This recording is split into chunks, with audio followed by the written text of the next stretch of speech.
that same amount of wear and tear.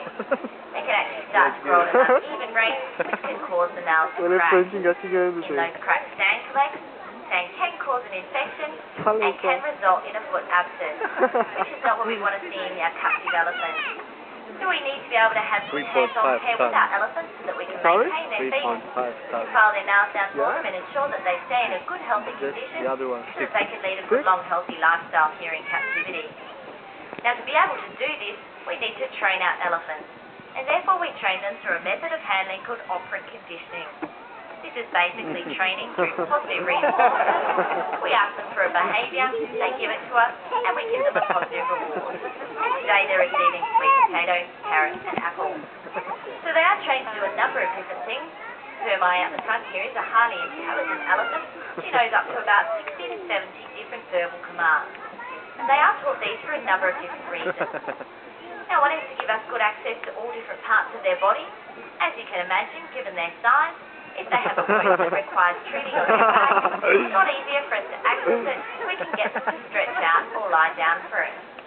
Now, it also helps to keep them physically fit and mentally stimulated, as the captive environment for such an intelligent animal can become quite boring. When they do become bored, that's when you start to see stereotypical behaviour setting in, which is not what we want to see in our captive elephants.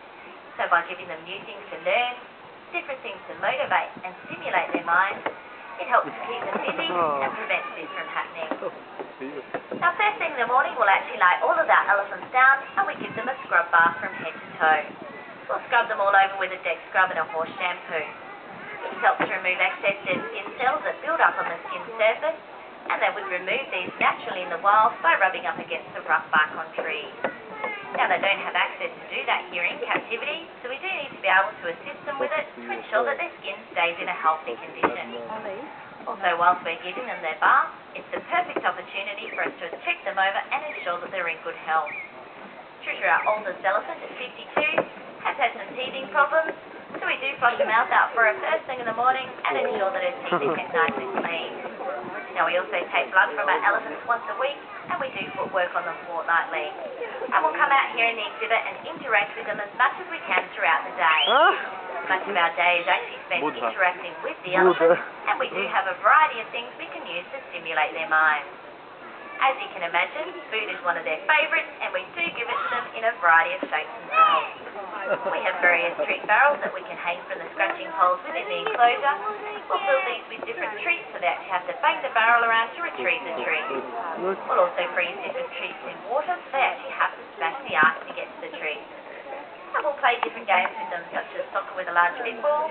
They enjoy doing painting, playing musical instruments, going swimming, and taking us riding.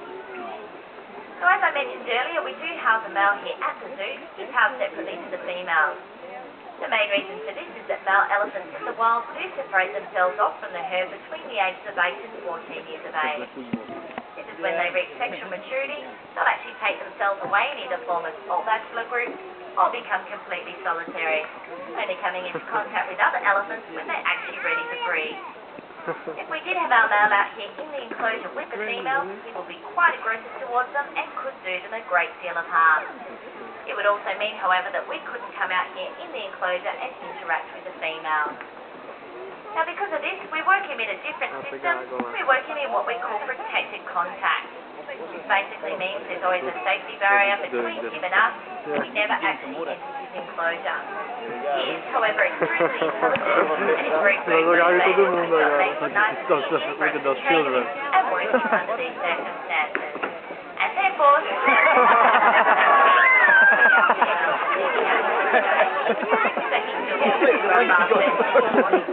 take blood from him weekly, and this will work on his fortnightly.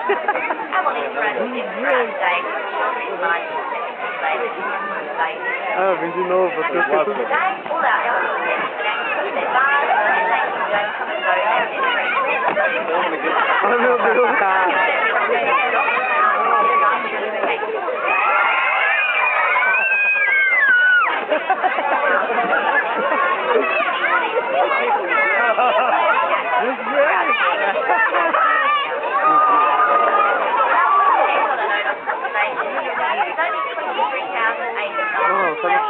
Half of these are living in captive situations.